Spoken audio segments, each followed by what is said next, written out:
for the first time in decades.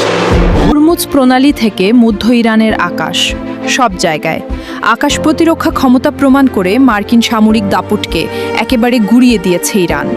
দেশটির নতুন উন্নত প্রতিরক্ষা ব্যবস্থা এতটাই ভয়ঙ্কর হতে পারে তা আন্দাজ করতে পারেনি পেন্টাগন।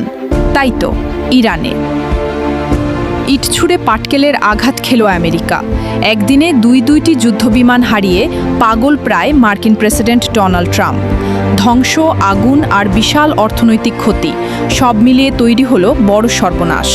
মধ্যপ্রাচ্যের আকাশে আমেরিকার নতুন এক ধাক্কা। ইরান দাবি করেছে উন্নত আকাশ প্রতিরক্ষা ব্যবস্থা ব্যবহার করে একদিনেই দুইটি মার্কিন যুদ্ধবিমান ভূপাতিত করেছে তারা।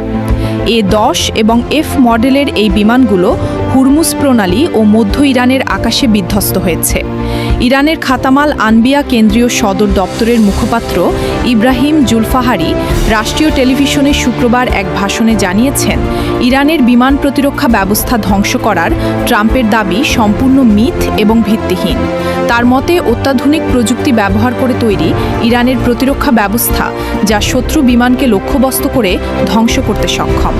জুফাগারি জানান, প্রথম আঘাতটি মধ্য ইরানে FE মডেলের বিমানের দিকে হয়েছিল।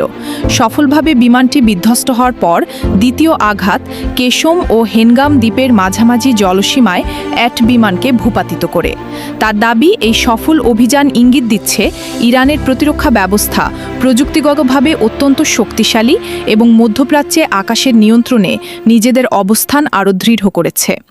আন্তর্জাতিক সংবাদ মাধ্যম আল জাজিরা ও বিবিসির প্রতিবেদনে বলা হয়েছে, এই দুই বিমান ধ্বংস ইরানকে এখনও অপ্রতিরোধ্য আকাশ প্রতিরক্ষা ব্যবস্থার মালিক হিসেবে স্থাপন করেছে। বিশ্লেষকরা বলছেন, মার্কিন ও ইসরায়েলি বিমান বাহিনী এই অঞ্চলে কার্যক্রম পরিচালনায় বড় চ্যালেঞ্জের মুখে পড়েছে। এই ধরনের আঘাত বড় ক্ষতি এনেছে মার্কিন সামরিক ব্যয় ও